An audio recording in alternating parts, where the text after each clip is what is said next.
Hello students, today we are going to start our next chapter, that is locomotion and movement. So in this chapter, that is locomotion and movement, already the first part we have understood, we have already discussed in the chapter structural organization in animals. In the chapter we have seen the types of muscular tissue, the introduction of muscular tissue. Then we have seen the three different types of muscular tissues, that are skeletal muscle. Then the second one is the smooth muscle, and the third one is the cardiac muscle. So the three different types of muscular tissue we have already seen. Now we will move to the next part, that is the skeletal muscle. So in the skeletal muscle we have also seen the structure of the muscle. Inside the muscle we have the muscle bundles. Muscle bundles will have the number of fascicles inside it. Now this fascicle will have muscle fiber in it, and inside the muscle fiber we have the myofilaments.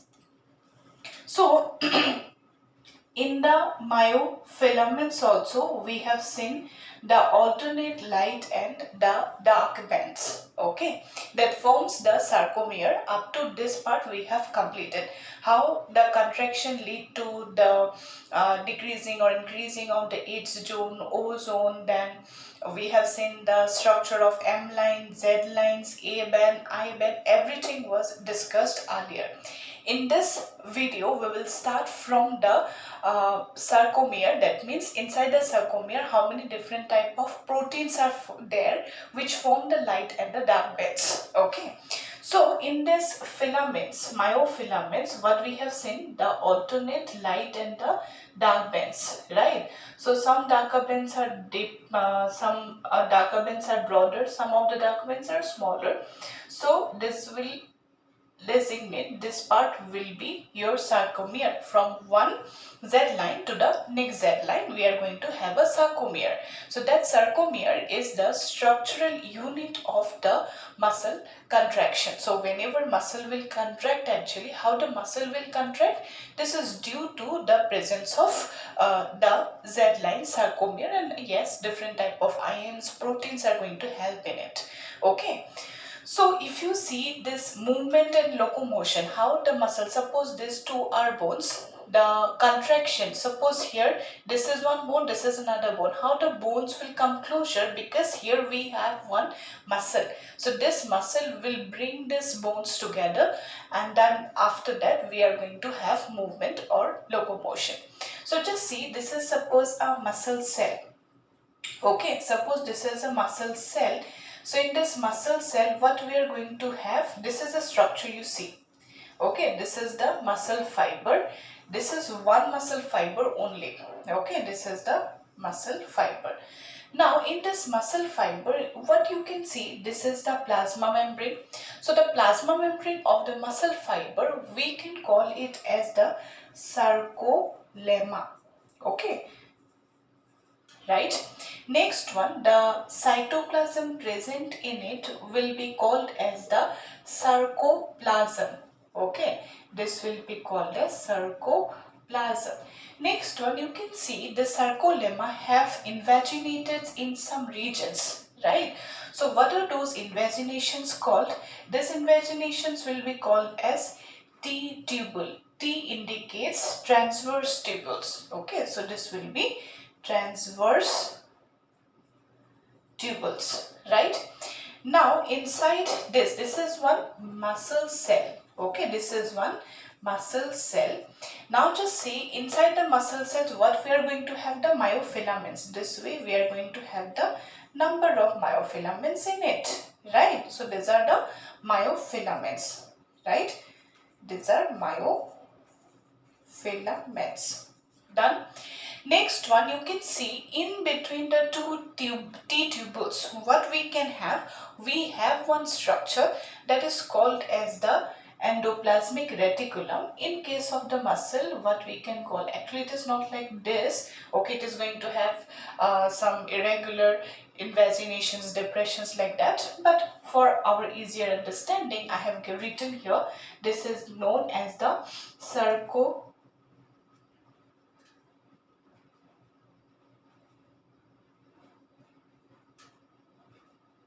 sarcoplasmic reticulum. Okay, so this sarcoplasmic reticulum, in short, we will write here SER.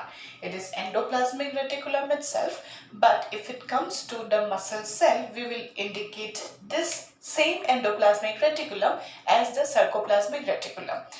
Now you can see this, in case of this muscle cell, the nucleus are present on the periphery. Suppose this is the periphery, that means this is the sarcolemma. Here we will have the nucleus. Okay, these are the nucleus. Okay, the nucleus are peripheral nucleus. Already I have discussed this. So this will be peripheral nucleus.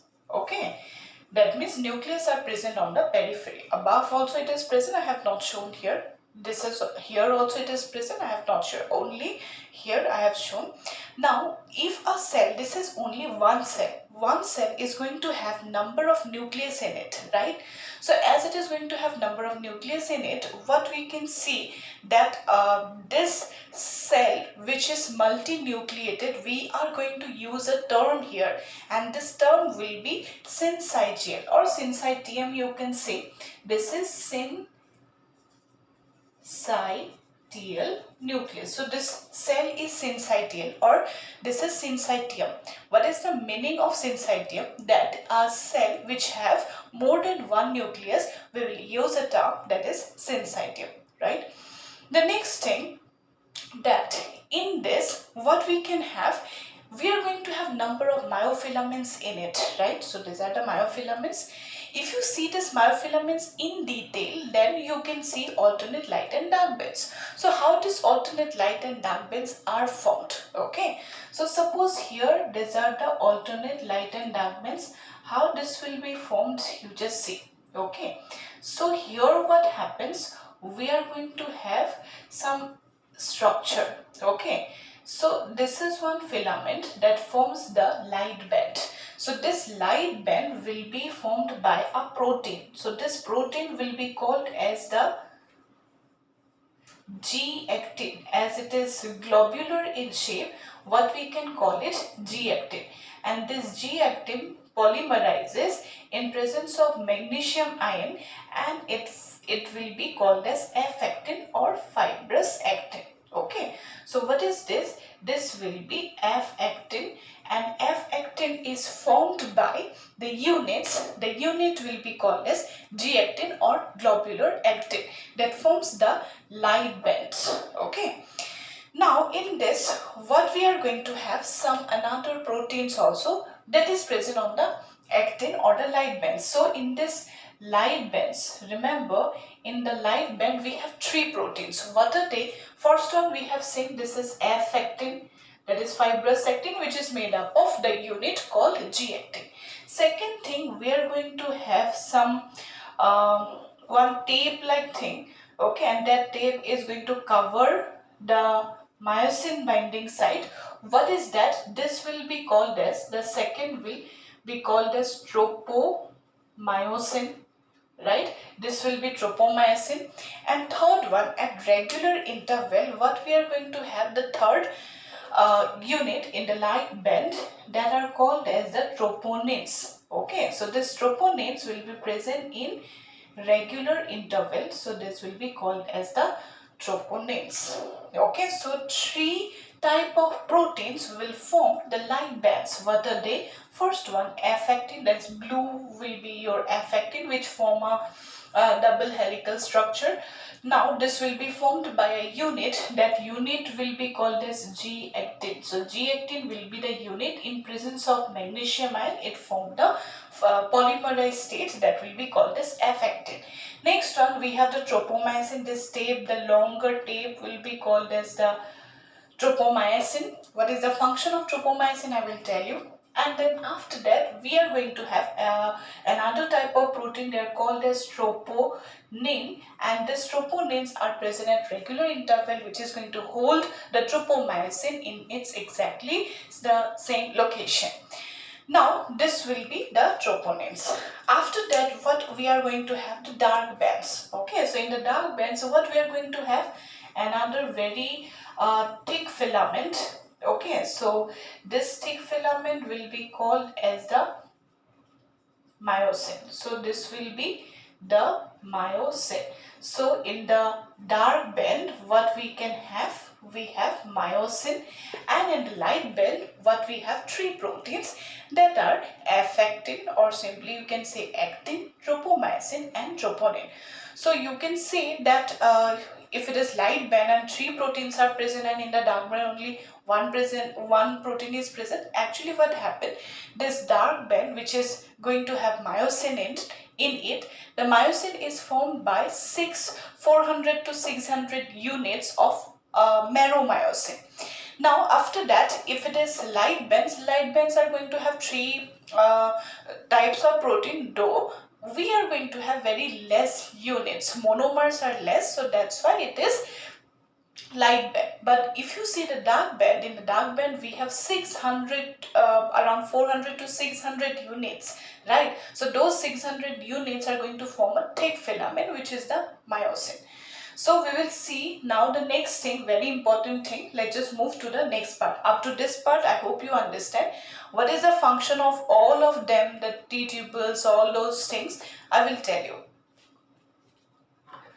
So just see, up to this, I guess you have understood. So the next thing.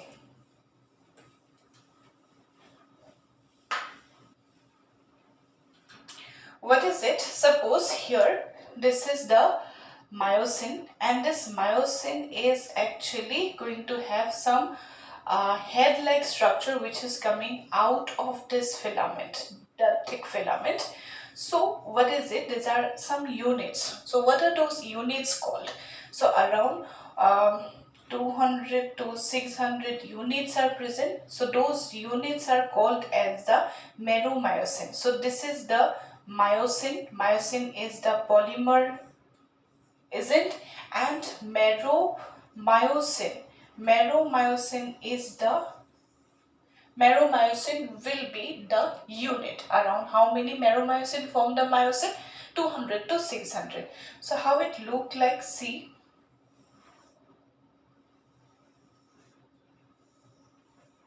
Okay. And then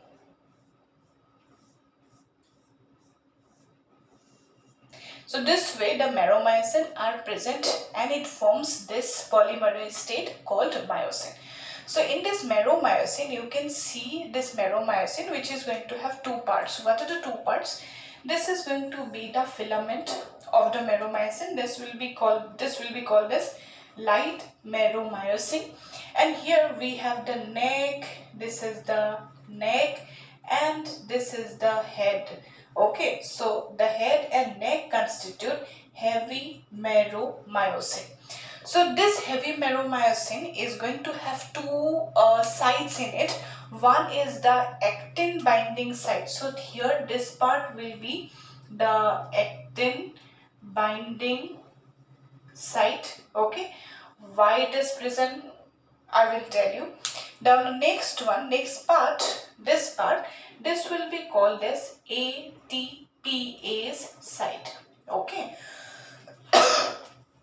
So what we have, the actin binding site and the ATPase site.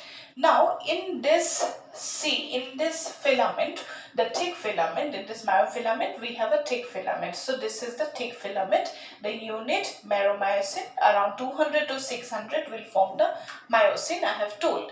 Now the next thing what we need to know, that what is present in the light band, I have already told you in the earlier part.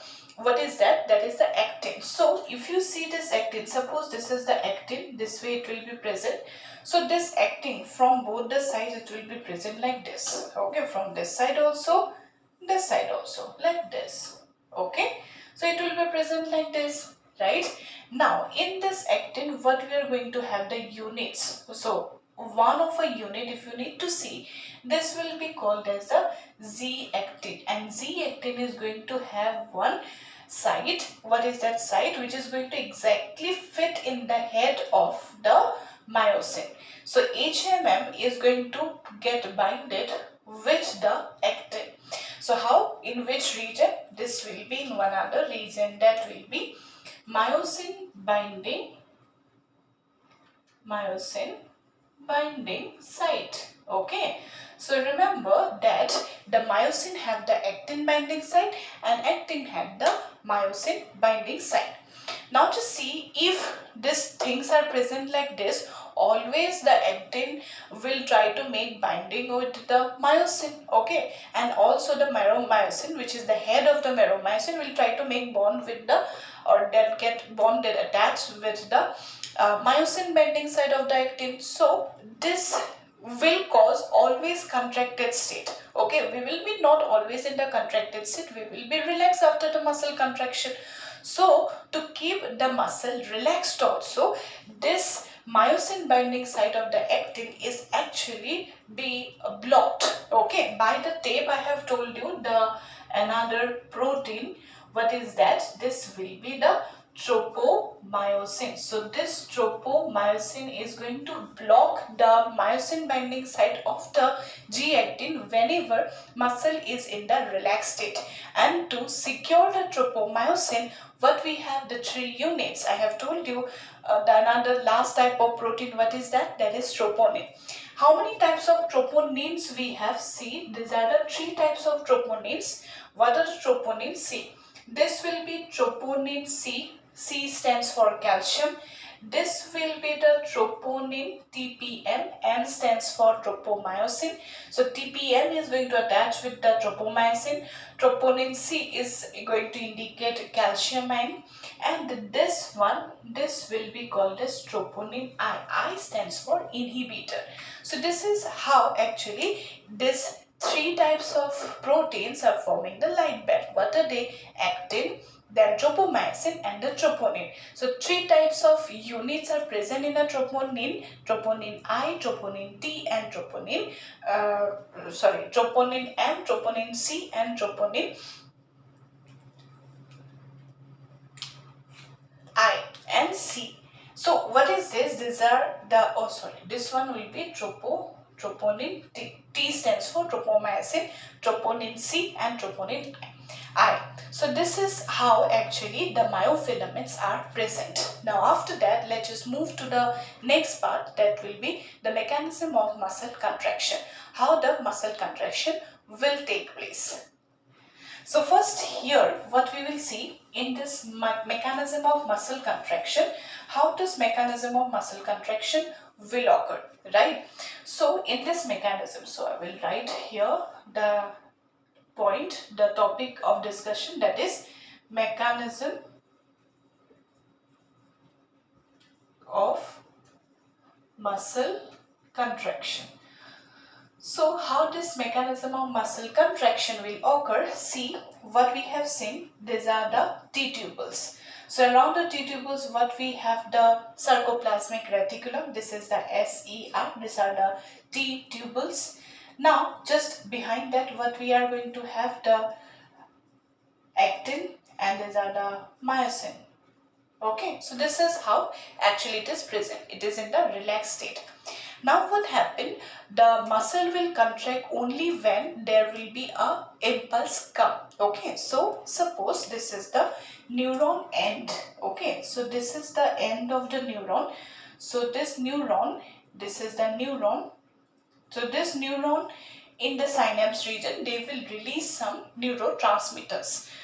So this will be called as motor end plate. Okay, so in the motor end plate or in the synapse region, what is going to be released if the muscle contraction is about to start? So suppose muscle will start contracting, neuron have to give the stimulus. So how the neuron will give the stimulus? First, the action potential will be generated. I will tell you what is this action potential in the next chapter. So what is happening? The neuron will start to release some neurotransmitter. One of a neurotransmitter here is this will be the acetylcholine. Okay, so this acetylcholine is going to be attached with some receptors. Okay, so here we are going to have the receptors. Okay, so this receptors are going to be binded with the neurotransmitters. Okay, So in this T tubule also, what happens, the neurotransmitter are coming and they are going to get attached to the receptors, and that's how this muscle will be depolarized or muscle will get stimulated.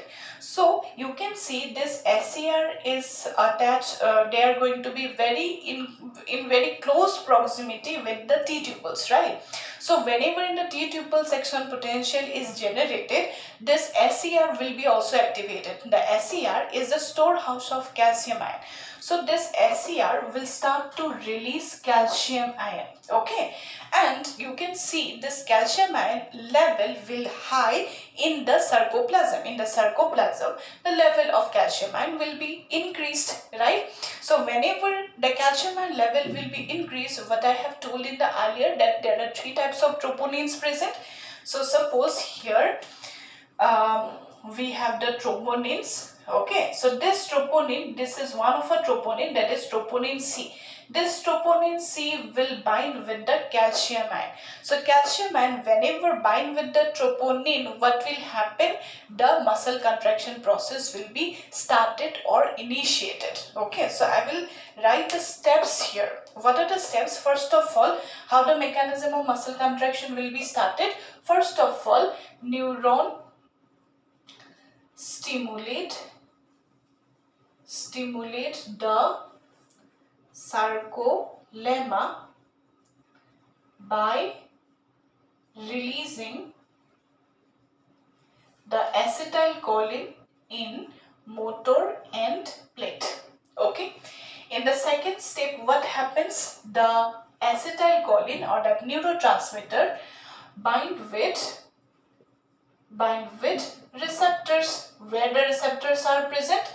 These receptors are present on the surface of the sarcolemma. That means the muscle surface of the muscle, that is in the plasma membrane of the muscle cell, that is the sarcolemma. Now in the third step, what is happening? The T tubule is getting activated. So what happens? T tubule send this impulse, okay, this impulse to whom? To the endoplasmic reticulum. In case of muscle, it is the sarcoplasmic reticulum. In the fourth stage, what happens? The sarcoplasmic reticulum is a storehouse of calcium ion. So SCR, the sarcoplasmic reticulum, will start to release calcium ion. Okay, it will start to release calcium ion. Now in the fifth stage, what happens? This calcium ion will bind with the troponin C. So troponin C is going to bind and it starts to displace from this region. What is happening in the sixth stage?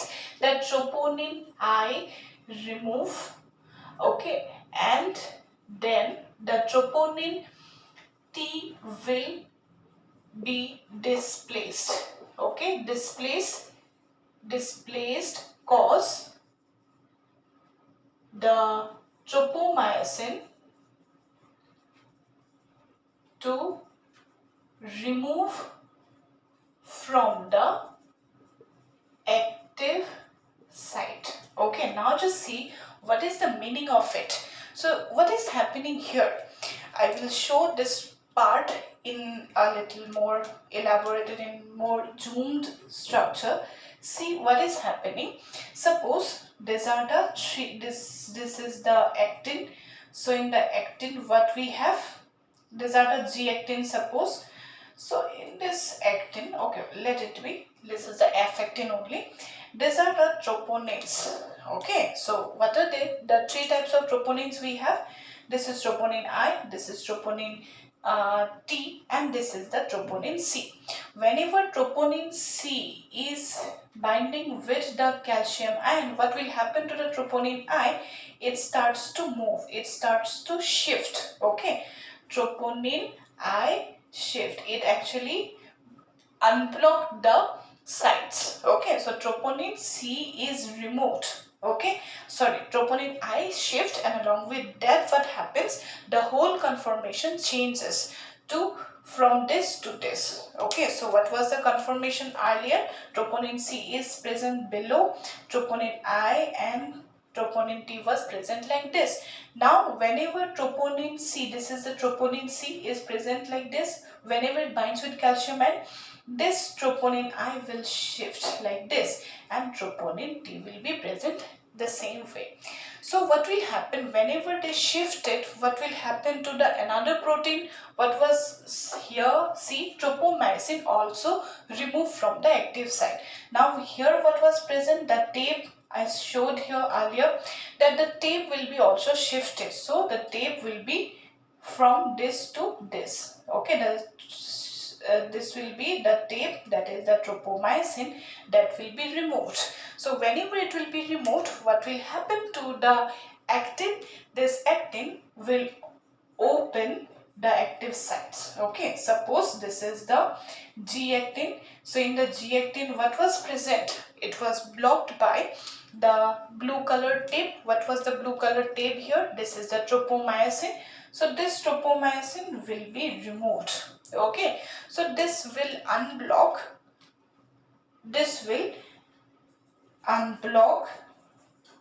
the myosin binding site. Okay, so it will remove the tropomyosin which cause the unblocking of the myosin binding site. So whenever the myosin binding site is now free, the G actin is now opening its myosin binding site, then what will happen? The myosin will start to cause a contraction. So how the contraction process will be started, we'll see in the next part. So after this, if you need to write something, you can write from here. You can pause it and you can write. Okay. Now in this next part, see what will happen in the next state. In next state, what will happen, that now see, I will show here only one myosin. This is the meromyosin, and above what is present, the actin. Okay, so this is the actin, this is a G actin. Okay, this is the G actin. Now it was earlier blocked by the tropomyosin and troponin, and already now the troponin and the tropomyosins are removed. So that's why what happens now, the active site will be freed. So how this active site will be freed here, see, from now in this step what will happen, mechanism of muscle contraction will be started. Okay, so first step, what will happen here, the ATP will come and join to ATPase site. Okay, so here what is happening, this ATP, suppose we have abundance of ATP everywhere because it is a source of energy. So this ATP will come to this ATPase site. Okay, in this ATPase site, what will happen, see, this ATP in presence of water and enzyme, that is the ATPase enzyme, what will happen, hydrolysis occur, and this hydrolysis of ATP will cause to break this ATP into ADP molecule, inorganic phosphate, and then energy. Okay, so what is happening in this step, what will happen, see, first of all what will happen, that here whenever this reaction occurs,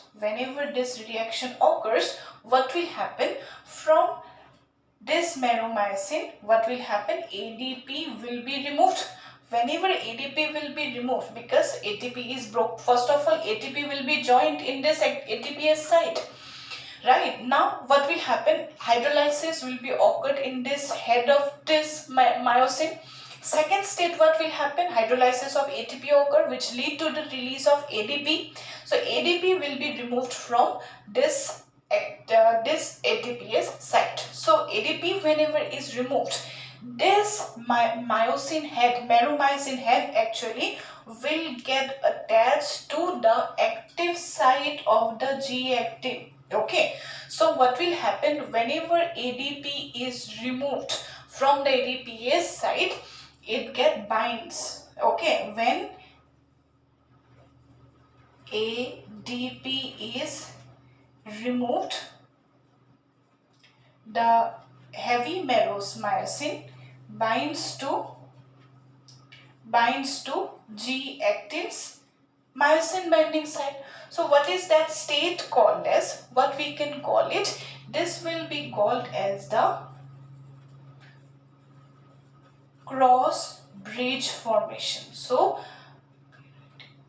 cross bridge will take place. Cross bridge will occur. Now in this state, what will happen? This ADP will be removed. What will happen to the ADP? I will tell you. Now what will happen? The reaction is going on, proceeding. So in the next state, what will happen? This is the first step, this is the second step. So in the second step, this is the first step earlier, then this is the second step, this is the third step. So where this ADP will go, I will tell you later. So I will make a star here. Now next thing, along with ADP, what will be released? Inorganic phosphate. So in this state, when this inorganic phosphate will be removed, released outside, then what will happen? This myosin head, meromyosin head will have a twisting. It will have a power stroke that will cause the sliding of the whole actin towards this side, right? So this will shift to this. Earlier it was present, it was present on this region. Now what will happen? When this is suppose the actin, this is the myosin. Earlier it was just caused a cross bridge due to the release of ADP. Now due to the release of inorganic phosphate, this meromyosin head will twist. It will have a power stroke, and that's how it will slide this actin towards the M line. So what will happen in this state? This will cause the next step. What is that? That will be power stroke. So what is the power stroke now? Whenever inorganic phosphate is removed, then what will happen? This power stroke will lead this actin filament to slide. So here in this state, what will happen? This actin will slide over myosin. Okay, so this will cause the next stage, that will be contraction. So how this contraction is started, I have told you. In the next state, what will happen? See, in this next state, see what is happening. The ADP is removed, right? So where does the ADP will go? The ADP will go to a energy rich compound that is called as phosphocreatinine. Okay, so from the phosphocreatinine, it will take one inorganic phosphate, right? Then after that, 1 second, this ADP will get one inorganic phosphate and it will be converted into 1 second ATP. Okay, so this is what happens later on.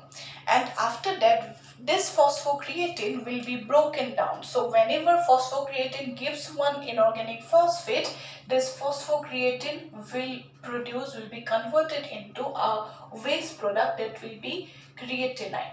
So this creatinine, you know, this is a waste product which is released outside in the excretory product and their elimination. I have already told you about this thing, right? Now after that, in the next step, what will happen?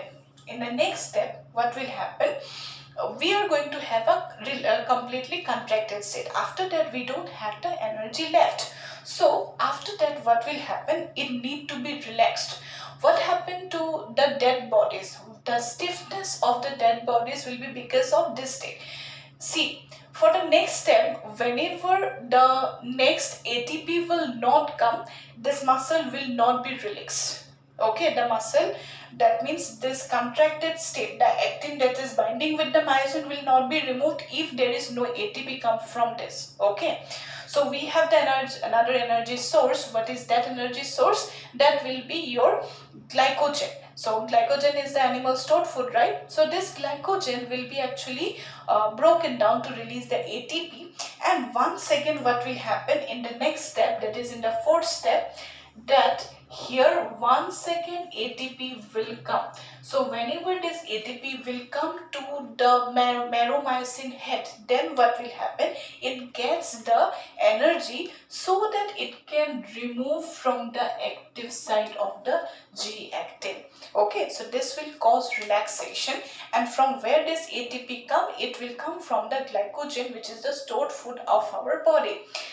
Now this glycogen, whenever it is broken down, it actually broken down in a very small period of time. So in this case, what actually it liberates lactic acid. Okay, so I will tell you about this. So first of all, ATP will come, join to the heavy meromyosin, which cause the detachment of the actin from the myosin, that cause relaxation.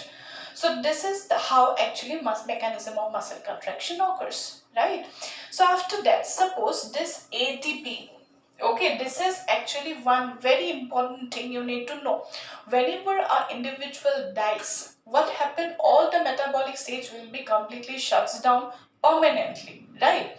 So what will happen to the ATP? ATP will not be generated, ATP will be not there. So if there is no ATP, this muscle will not be relaxed, okay, and it will be remain in the power stroke state, right? So if it is in the same power stroke state, the muscle will not be relaxed and muscle will be in the same contracted state. So that's why it is not possible for the muscle to come back to its relaxed state, and that cause stiffness of the dead bodies, and that is called as rigor mortis. Okay, so why rigor mortis occurs, understand? So this is occurring in case of the dead bodies when there is no source of energy, there is no ATP, then muscle relaxation will be not possible. And if there is no muscle relaxation, then what will happen? Muscle will be in the same power stroke state, and that's how actually muscle will come back to the relaxed state only when there will be ATP. Okay, so just see, this ATP is coming from whom? The glycogen. Okay, right? So in this case, what happens? This ATP, from where I told it came, that is came from the anaerobic respiration. Okay, anaerobic respiration of glycogen produce ATP. So this anaerobic respiration will start to produce lactic acid. You know what is lactic acid? So it will produce lactic acid in the muscle. So what will happen to the lactic acid? This lactic acid will start to accumulate. After that, we will see the fate of lactic acid. What will happen to the lactic acid? So mechanism of muscle contraction you have understood. Now what happens? The fate of lactic acid. What is happening to the lactic acid now? Due to the anaerobic respiration, this lactic acid is released. So due to this lactic acid deposition, muscle or our muscle, we start to get fatigue, right? So this fatigueness is due to a reason. See what is happening. This lactic acid we can divide into two part. The 1/5 part of the lactic acid, it will be broken down in the liver itself. Okay, in liver, in the muscle itself. Okay, in muscle, that cause the release carbon dioxide and water. Okay, now what will happen to the 4/5 of the lactic acid? See, 1/5 of the lactic acid can be broken down in the muscle itself, but remaining 4/5 of the lactic acid, it starts to deposit in the muscle, and that causes the fatigueness or tiredness of the muscle. We can run up to half an hour or suppose 1 hour if it is exercise or practice for a long period of time, he can run. But at one period of time, the muscle, skeletal muscle, will not able to be go on, or we can exercise for whole days will be not possible. Why? Due to the deposition of this lactic acid. So what will happen to this 4/5 of the lactic acid, right? It will go to the liver. So this lactic acid will go to the bloodstream. So this is a blood lactic acid. So from the blood, it will go to the liver, and in the liver what happens? In the liver, this lactic acid will be broken down because they have this energy, because liver is very much important in this mechanism of muscle contraction also, that from the liver, in this liver the lactic acid will be broken down into carbon dioxide, water, energy, like this. It will be later broken down in the liver. Once again, in the muscle, what is happening? There is a shortness of ATP. Isn't that energy is not there? From where the energy will come? The glucose, right? So what will happen from the liver? The glucose molecule, okay, the liver will sense the glucose into the bloodstream, and in the bloodstream the glucose will go, and once again in the muscle, okay, in the muscle, once again this glucose will be coming and it will be converted into glycogen. Whenever the muscle has to be relaxed, once again the glycogen will be undergoing anaerobic respiration so that it can produce the ATP, right? So this is how a cycle occurs, and this cycle was developed, was shown by the scientist Corey, and that's why it was called as Corey's cycle. Okay, this is called as Corey's cycle, and uh, this is how the Corey cycle occurs. So I hope you understand how the muscle contraction occurs.